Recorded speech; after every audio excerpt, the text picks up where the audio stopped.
Hun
2na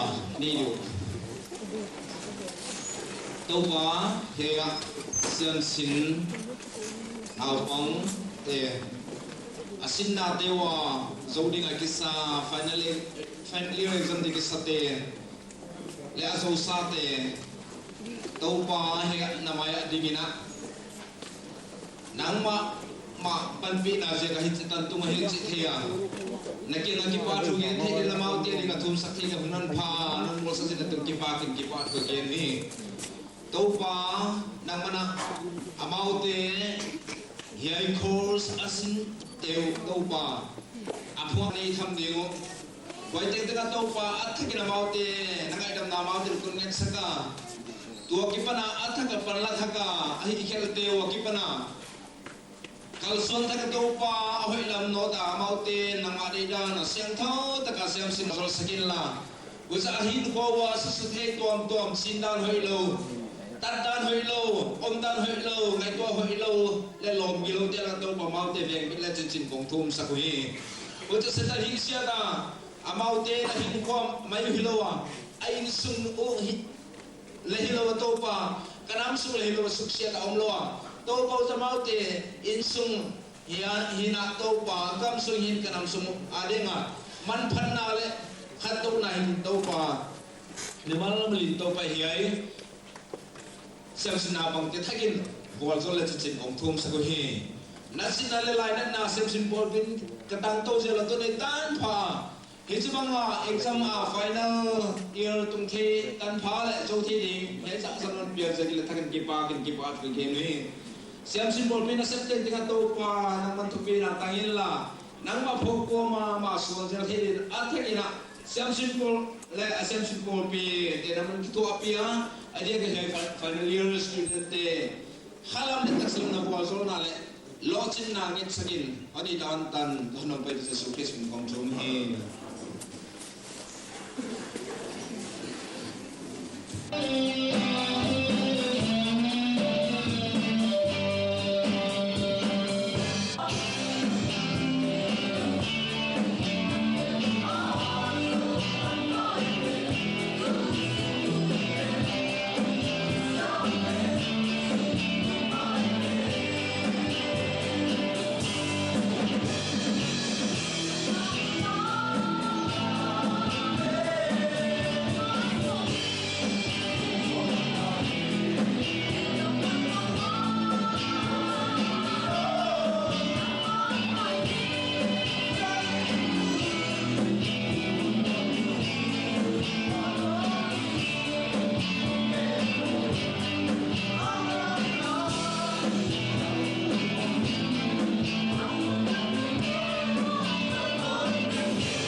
dunia I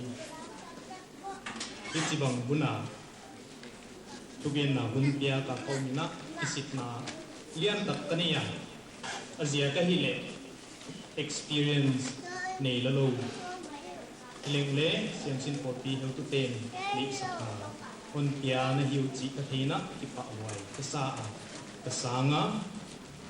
Bang ikopkom na working social kom freshers meet kom ini chiangina Thôi tatakigena izui na diama chi ita dunia mi piten kingat tua masaleng atugen tom na sao na ekile tugen hik na simaya mi le dunia tugen di athon di siakna ingai dan zong ahi kele hoi isak aum le zuina hoi isak lo deu aum le leng kingai siam leng ichia topic siam sinale lo sinna lampi chi pia kina koma tunina siam sinna education ina til tampi le huam thia kile leng tunina exam nale na sip na zon na lam kok sadia wai bana lo chinna pen exam pass mai pen ikok sakedia bual tung tuan na kok sakleng si ihia dena kagen ma bangina ken hoi kasak lampi zui dia hoi kasak bangza hiam on gen ni kahia ingai dan zong ahi a hoi isakle zui tumleng ama sa pelina ging tu ihia I lai siam tuina pauna tebung khatsang sagia tu pa kita kinabulahi anachia ai kele Deuteronomy bung som ni le kiata to pana mosi tung to ni na Israel te kianga katupia te belama hiam taklama hiam na pial san ki wale amei hilowina alu anuai nung hilowina atung nung in kon moldi sina anatiama Yai thu igen sauda dia azia kai le platform dang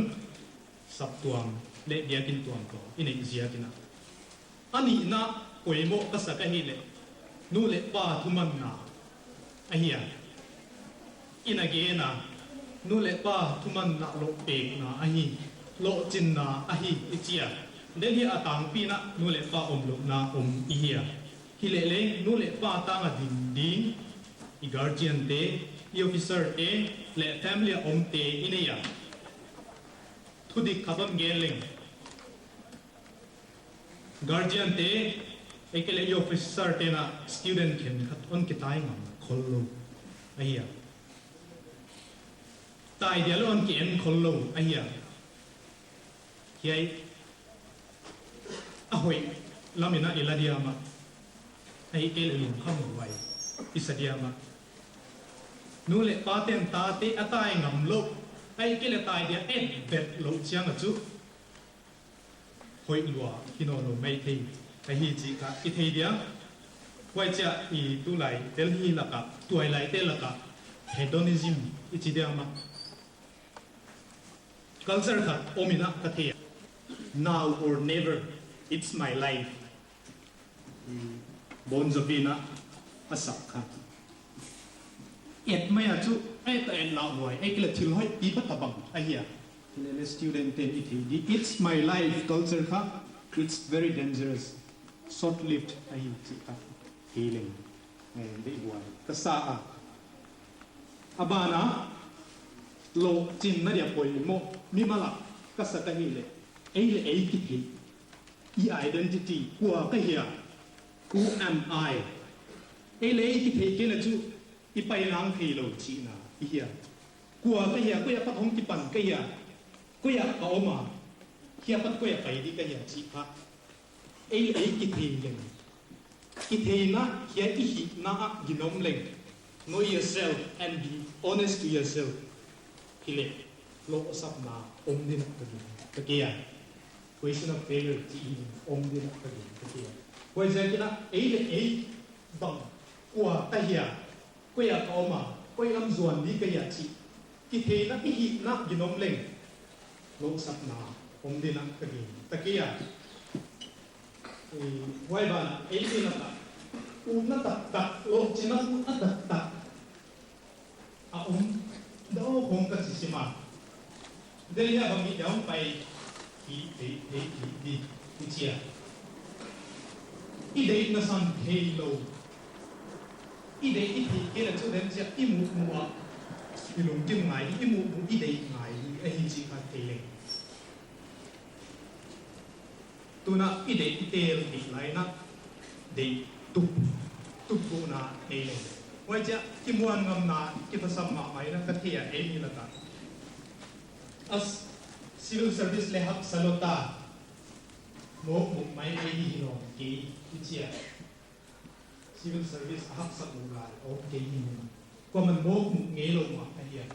mi da tal bia da tal som kong le asima som ba kong le asima min amu e loi da tal hat da tal mi na san le sim lo a civil service hak salota mo mai mai hi no ki chi le chu example bet quấy là cái thiệt mình đang lại sang cái chỗ na facilities hội pi inia mình đang lại na nếu tụi ba chỉnh hiện thằng ấy na civil service ai exam mà sắp bên na syllabus ông làm thêm ai syllabus ông làm thêm lâu kia exam lên IPS ông ai mà sắp bên na cắt xì na chú qua mà agai tu đi le om lo a material na san om lo tu na hi le student te ham ama en se ki kop tok che pai to ina bersaraya zohar book depot ni pa kyang a tom chik batun le le material moi subject hoi ana hi ki lo to a hiya material la hi chi tu ka ki dai guidance la ti ho na pe om di om ta a hiya ko zakina civil service le hak salota mo mai di hinom kiจะกิมัวงามเฮ็ดลอยยอมเลยชุดหลอกจินมาผมนี่นะตะกี้เพราะจะอูดตุ้นนาเด็กตุ้นนาอันนี้โอ้หลอกจินอูดตะกี้เลยอูดตุ้นนาปุ๋ยมุกไอ้เหี้ยทั้งบาลเตหุ่นในโลกปีนะอินุงาเตอินกี่ตัวนี่เลยว่ากี่ตัวปีละลายไปเลยมั้งไอ้เกล้สุ่มเล่ไปในโลกปีเล่ปีเวียร์อีทรีบอยไอ้เกล้หนุ่งอาเต้ตั้งบัลเต้โฟนห้องไปดีไอ้เกล้ห้องโพสเดี๋ยวบางจุเพชรเด็ดไหมเพชรเด็ดเจนี่นะอูน่าตักในเล่งที่หลักสะดินตะกี้อ่ะไว้เจกินะอูน่าตักกิมวนงามนะตุกนาในเล่งลงจินนาอมลงเดลฮีจีค่ะก็เกณฑ์ลงไอ้โนนะไว้เจ้ากินเล็กยังatmosphere ai lấy cái bol ngài thì nó có thể đúng không student hat limon cái đinh chỉ lên hat tấm rồi nó mi hat chia tung à tu à mai table lại vua mai ôngจะlại xin lại ý kiến thì nó cái gì ta Delhi à mi hiện hat yên bằng lụa tê le table nó san nei lo ông ý à basic infrastructure nó san ki bol pe lo i hi le chu lo chin nang nai na ka thing ki table chair bag koi leng yin lo na ken te table chu om sam lai du to ban teng tang chat dim le khazin nang mun om lo chi ko ai ya basic infrastructure atmosphere bag ki bol na saling ken ten chu genuine problem le nei mai the nei le lamina azo lo ziaka mi be la om le mai the ai ke le mi tam pi to in lu om le mai the le yu tak le sun cha ki college library university library a ki hom bi ke college kai na hin na le pa le asin ke ya ai ki le che college university ke enroll jia lo wi le lung lu tak le pai ja zo la pa ko le le ha ba sim ke ya ai le atmosphere ki bo ko mo ki na ka thia ini i officer ama sa te atmosphere hoi tak ne infrastructure bi che om sa dia ma le hasim om to lo ama le ama ki zon atmosphere ki le ki ai kong yen ani si kha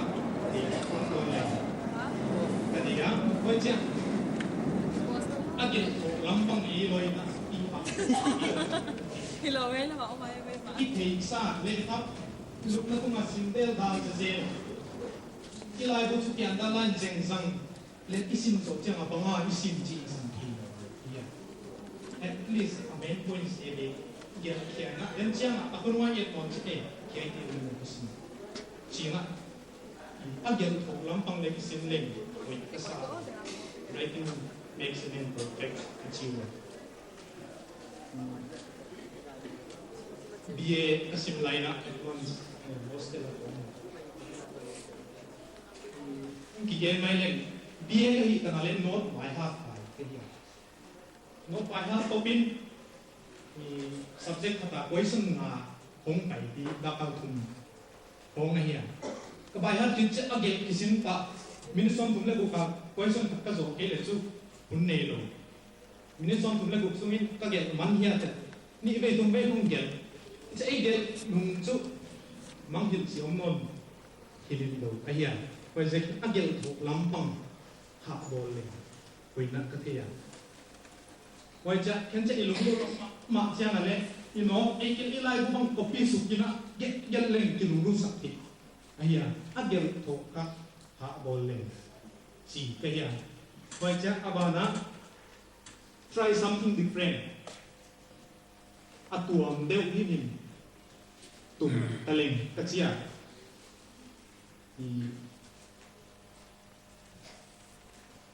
zu teloi na zu ki ta mana tulai na simple by a political party with a different chia siam ni na gen wa lam kala ma gil pe at tam lo pe ma zile pasala ki ni chama gil pe at sa ya at lo sina ki do achiwa at sa tu de zo ni at non ai lo nunga gil pe nga sa gil pe nei lo de til ton da ki de hi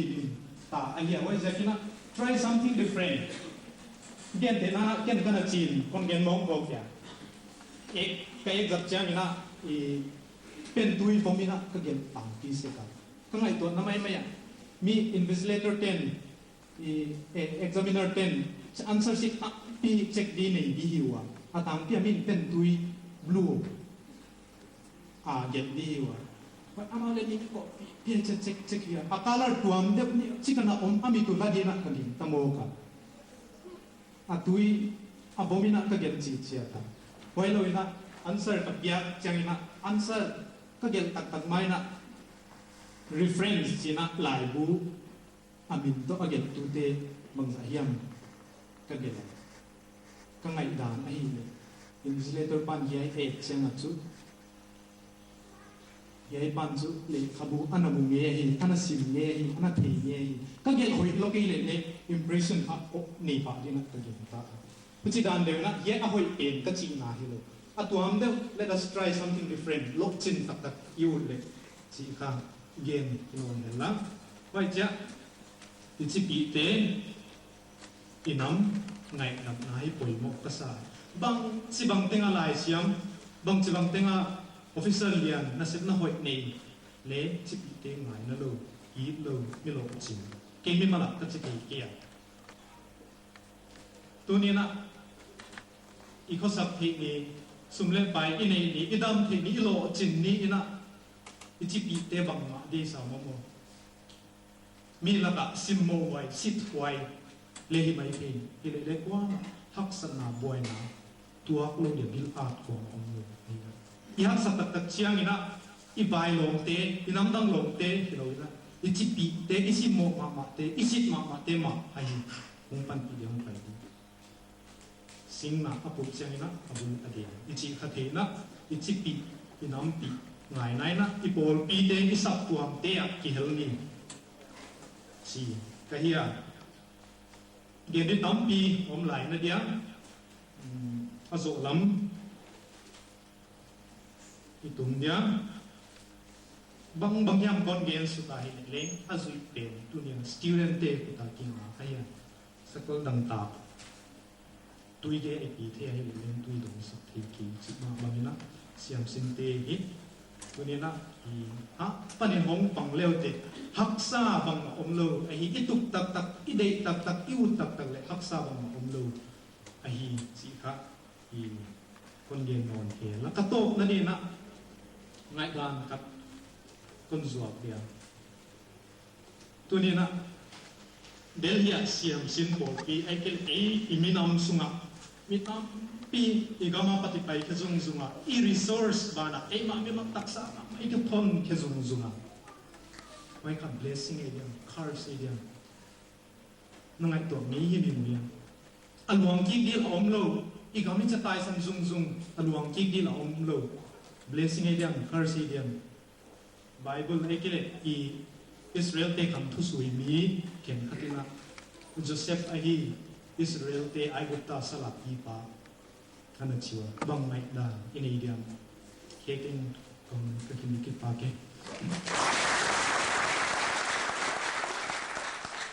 Special number is Hun 2na SSPP Kan Danji. Ingai hedu. Why so nei kimin on som ngadi ni tunu zogam.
tak ini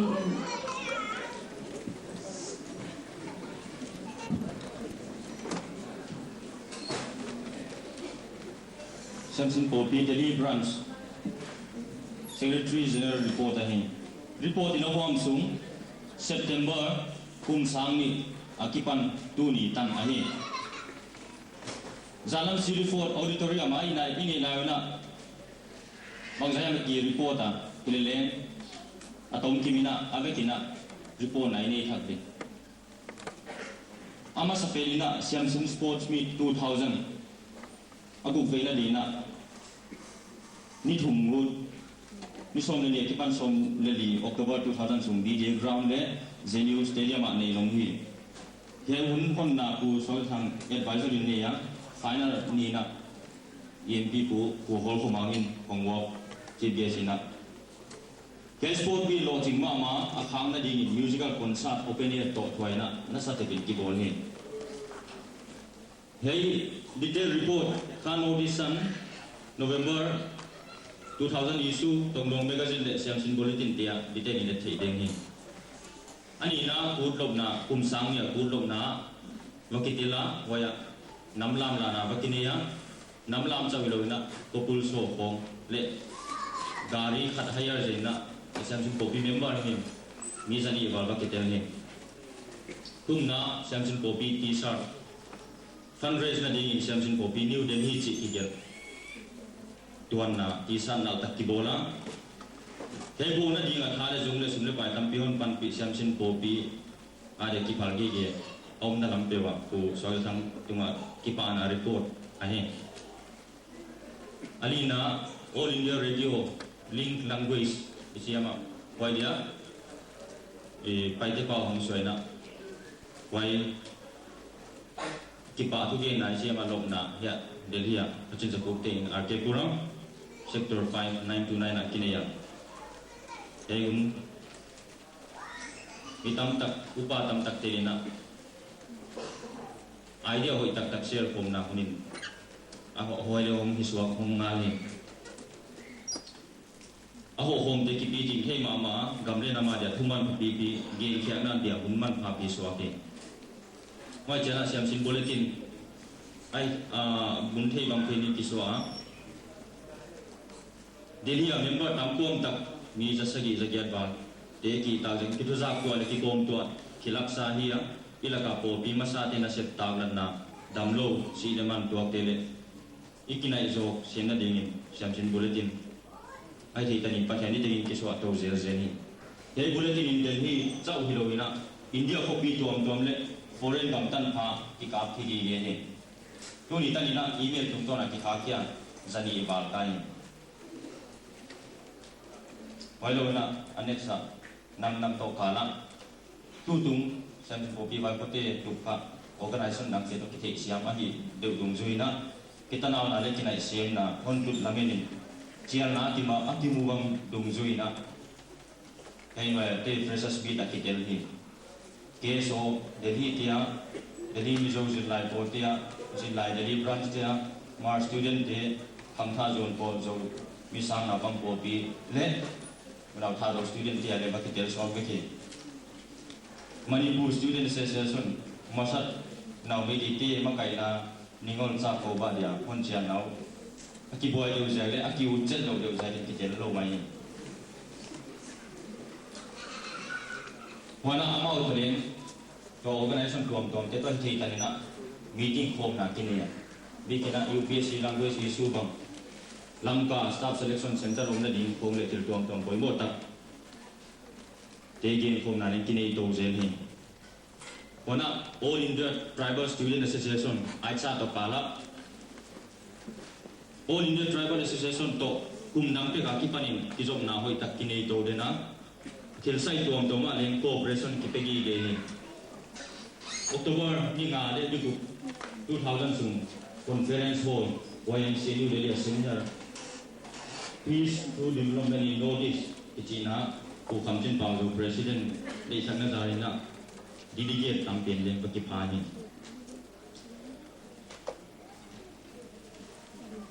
mana ni kum tu bang ina Samson conference kam zomi nam ni lomna February 24 ina kemun ma thupi tak le lam jang thikin nei nom hi heuna lam tuam tama final year student te thum sang na le SSS piang na ni a he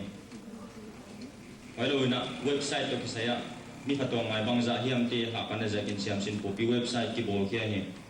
kai ben general headquarters siam sin popi a Himalayan Delhi branch in at Cornana kila hi ye website a branch tom te website bol te killing beke ile hak san na ken khat om je kina tu in chu e kidin call pot hi wana asom na dina siam sin popi network mun tuam am zo mi te ki thu zak to na ding le thu tuam ki kup khom na ding in email group chi siam SSPP net March 2001 ina ki bol kya he tu ri tan ina thu pi tuam civil service to ki sai PNC ZNC Julai Manipur Jalama ceasefire to ki sai lai bang apia dia kina wacha kamal zaddan pom paule ham ole o kam le thil tuam tampi tak ki kup na tuam kini ta mail tuam zagiat bal bang leng pai ta he tun chu sang khat bal pai ta ke member tu le lina mi zathum le li cheta pha member u pe mai moderator through ina min tak ngai he min tak jang ina apply thei gi ge tu le leng permission piang ngai lo application mi som ni om le report mat ke thia Lai tanon pi on makai pa patian kia kupi na teng teng pi jam sin popi dam so ten pati pa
Loan ke dele loman bangyam kipa na eksam na pia ko tua mai dena kon sam diwa hela manam mai diwa han pia kya sak dena advisor ko en so ka thang hela ma ka sam ni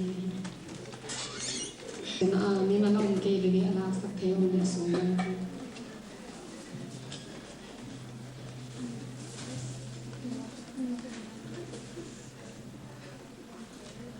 na el chin thian lan ama hi Canara Bank PO hi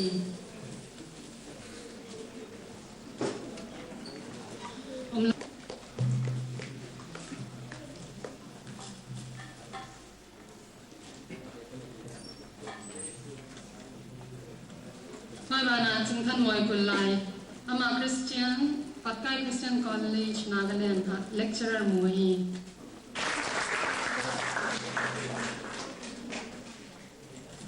Abana Esther Rayon Kim Ama hi junior lecturer SRCP College Ahi Abana TP Sang Ama UDC SSC Noyahi Ama Abana Linda Moy, LDC Rajya Sabha.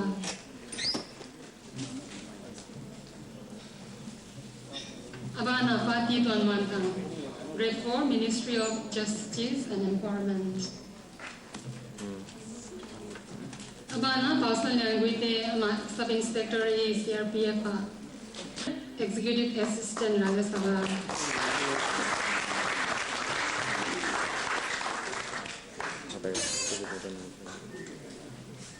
Abana Bungay Kim, Staff Nurse, Patel Chest. Abana Ruth King Ailun, Staff Nurse A.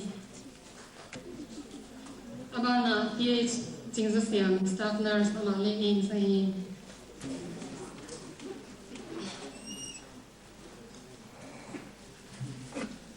Abana Plum Ngai Jing, Amali Staff Nurse A. Sma.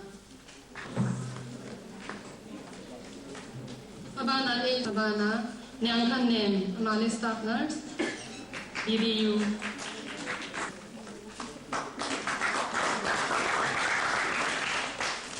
Abana Kimlian Moy, Staff Nurse, NAS Foundation. Staff Nurse, Mental Hospital. Bungay King, Staff Nurse, Ma, GTB Hospital. Abana Bungay King, Staff Nurse, GTB Hospital. Kimboy Hausiel, Staff Nurse, Mental Hospital.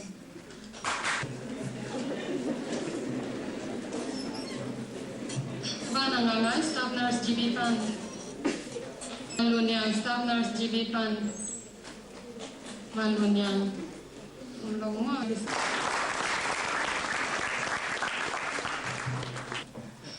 Abana, VP, Abana. Last. Abana launching Staff Nurse. Launching. Or Duncan Ko. Low. Yeah, something. Kamswan.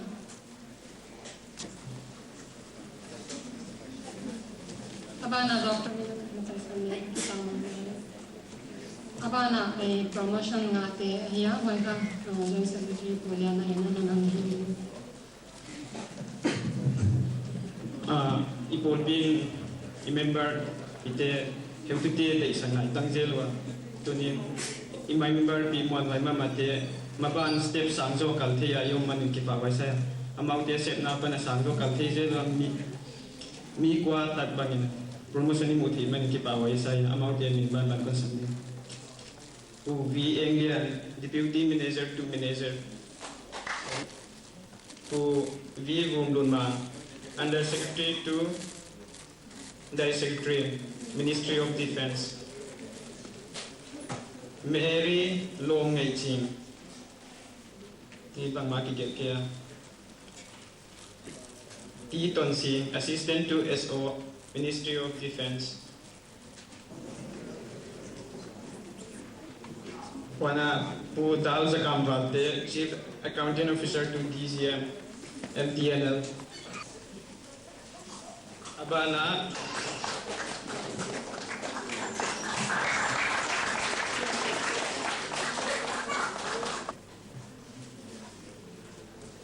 Wana Huai Kanjing, Assistant Accountant to SO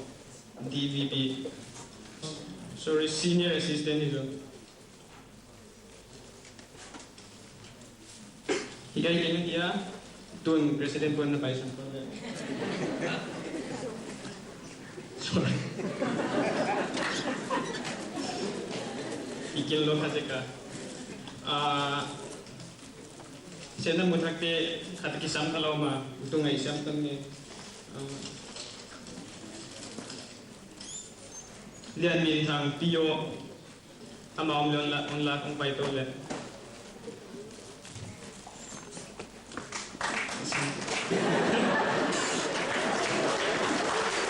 ai dai ya ki ke long le le ga to ngai sam tanne ka ki pa Tôi so lim nga wala.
For being here with us. And before I call Sir up on the stage, I'll be reading out a few of his achievements in the International School of in the School of International Studies. Sorry, I'm a bit nervous. A stalwart is here amongst us. Center for postgraduate IMPHAL in 1976. He was here till 1980.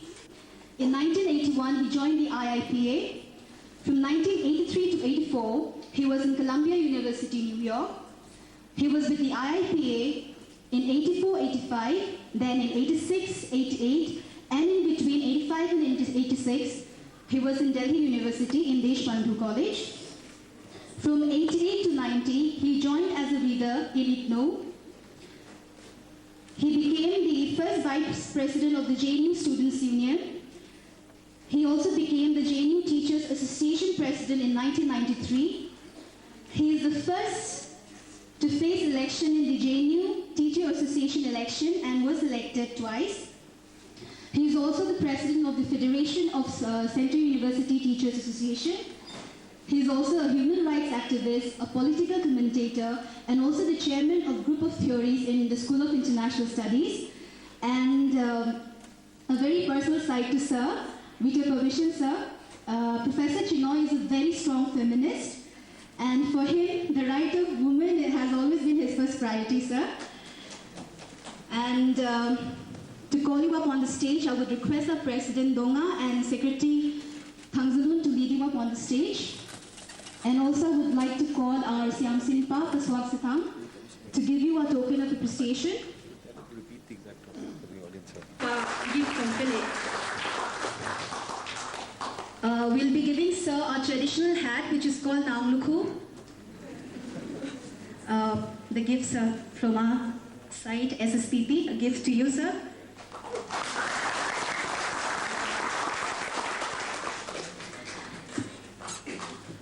Sir will be speaking on the topic ethnocentrism and politics of identity in Manipur. Sir. Thank you for that very kind introduction. In fact, every time I get introduced, I wonder if they're talking about someone else. I should say that I deem it a great honor and a privilege to be here, because anyone who has been to the Northeast, and all of you come from there, knows that if you go to the Northeast once, you fall in love with it and you never forget it the rest of your life. And in fact, there's a saying, a popular saying in Northeast, that if you cross the Brahmaputra once, to permanently come back, you have to cross it 7 times. So since I've only crossed it 6 times, I think my heart is still in the Northeast. I learned lots of things about Manipur since we're academics and since we're JNU trained. We try to study everything we see. This is sort of an entry into the whole discussion of identity politics. And I would like to submit that identity politics has been studied now quite carefully. And it doesn't begin or end with the Northeast. And one of the reasons for the rise of identity politics also has been that though India and several other countries like the former Soviet Union have been multicultural countries, as a Marxist I would call them multinational countries, minority cultures and cultural minorities have not always been given the space they deserve and they should get. And one major contribution, I must say, of the church in the hill areas of the Northeast has been that it has helped systematically in the development of this culture. But even this cultural development has been ridden with contradictions. Manipur is actually in some ways Manipur, because it has this extremely diverse and rich cultural identity. But one thing has happened which I am truly very sorry about, very grieved about. I suspected it coming and wrote an article about it in a magazine which no one reads nowadays called Secular Democracy. What has happened amongst local politicians is that they cover up their corruption by doing these kinds of things and claiming these kinds of sentiments. I don't know if you know, but what senior officers in the IAS call Manipur, they call it money pour, because you're pouring money in.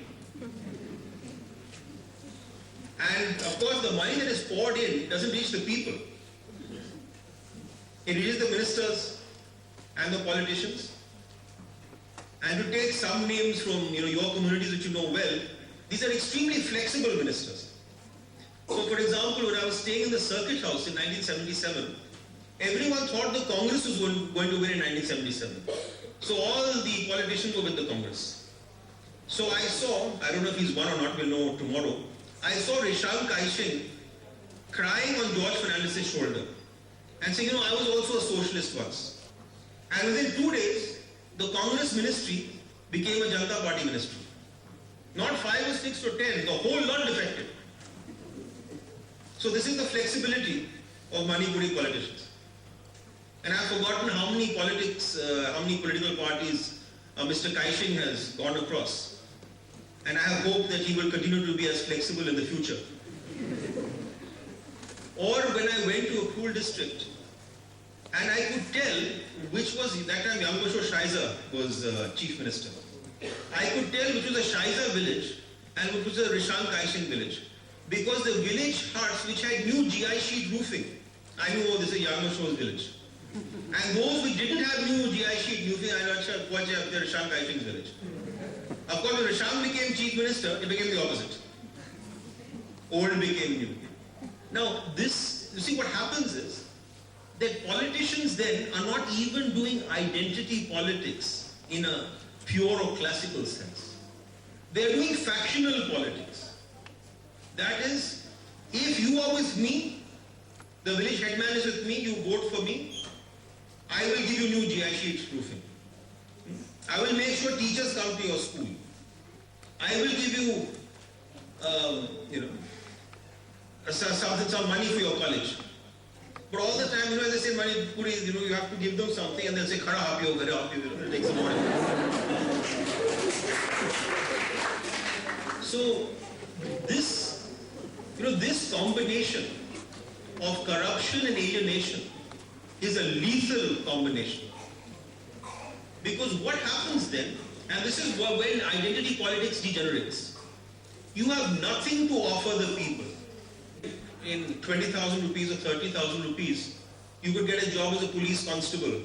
in Manipur. Now I'm told it's over 1 lakh. So if this is the amount of corruption you have, and I've seen it, by the way, I went to see Mr. Shaiza. He called me a bit early. It was on Sunday morning. So there were 2 tables in his garden. Behind one table, Yamashro was signing transfer orders, and at the other table, Mrs. Shaiza was cancelling transfer orders. Really, what you call a devoted couple, made for each other. Now, if this is the situation, then obviously it is right for a certain identity politics that is divisive. Because you polarize society. Number one, you polarize it between the rich and the poor. Since development is minimal, you divide it between the corrupt rich and the honest poor. You educate people because the central government is giving you money for that. And you create educated unemployed. Because people are educated unemployed, they are frustrated. So you will have drunkenness by men, which led to another Nupilan and the women catching hold of the drunkards. But you also had then a drug culture coming in and the diseases that followed. Now this is not because of identity politics. This is because of maldevelopment. Or in a sense, as a dependency theorist, Andre Gunder Frank said, a development of underdevelopment. You keep underdeveloping the state because the money that is put in does not reach. Money that is given for investment is not invested. The main investments are used for smuggling or trading. So you go across, Tamu in that area, go into Burma, bring coming along, and you compare them with the Manipur Valley. There are again cultural differences and much greater cultural variation in the hills than in the valley. There was more prosperity, more regionally balanced development, and obviously much less corruption. You would not have this particular shape of identity politics. But when everything else is gone, and you have to pay, say, 2 lakh rupees or 3 lakh rupees to get a decent job, even if you suffered, someone like me, for 6-7 years and finally got to remain PhD in JNU, no one gives 2 hoots about your PhD from JNU. So then if you have to pay that money, you have to earn that money back. If you have to earn that money back, you will also collect. Now you'll be a different kind of district collector. So in that case, you will be then caught in the exploitation and in that sense oppression of your own people. Not because you're a bad person or an uncaring human being, but you have to pay back the investment you made to get the job where you are.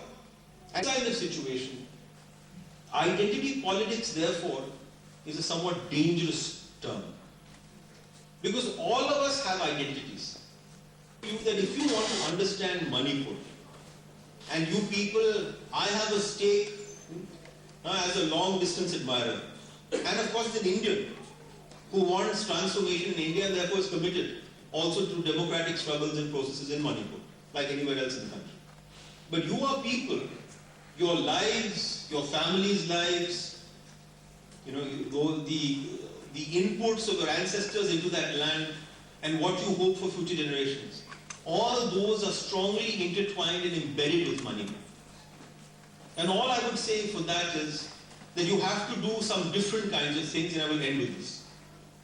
You must struggle for your identities, but you must also try to link through organizations like this into larger identities. And you must strive so that the gap, the gulf that has been created between the valley and the hills is overcome. Nothing is as beautiful as the Manipur hills, but the valley also has its own charms. And the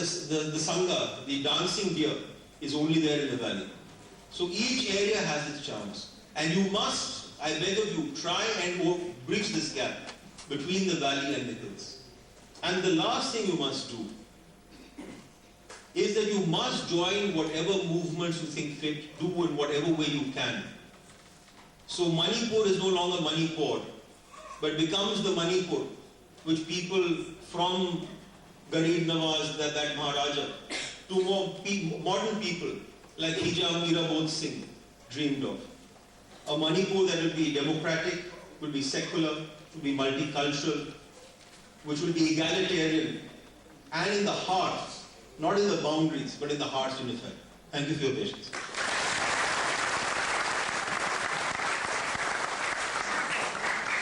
Thank you, sir, for your thought-provoking speech. We hope to see you next time. Thank you once again. Tuna SSPP Party special number on present in the Samhi.